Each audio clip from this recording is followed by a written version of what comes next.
京时间3:20，然后我们是2点钟到的，就因为买了乌拉尔航空公司，然后这个飞机现在要7点钟才飞，本来是5点飞，所以千万不要再坐这个飞机。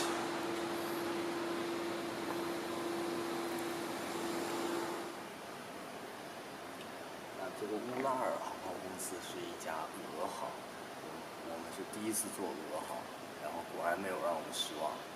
预计5点起飞的飞机，人家说6点半才落，7点半、7点左右才能飞。反正上帝保佑，阿门。现在是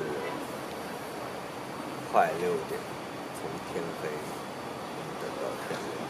我都困了，我都睡了一觉。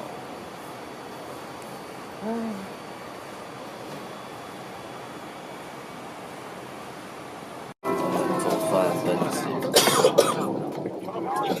分解式俄罗斯。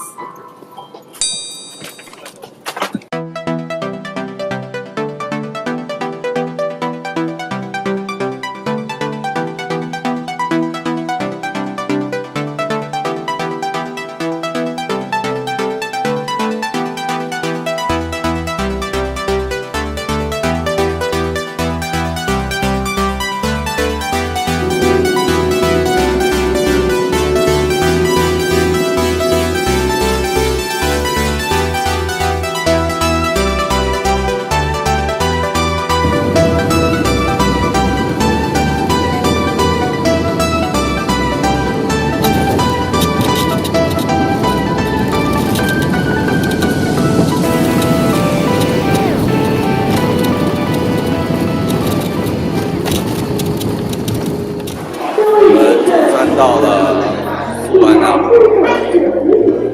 整整12个小时，明明是买的直飞，是直航，然后硬是做出了转机的效果。我也是乘坐的航班。现在我们到苏万那普。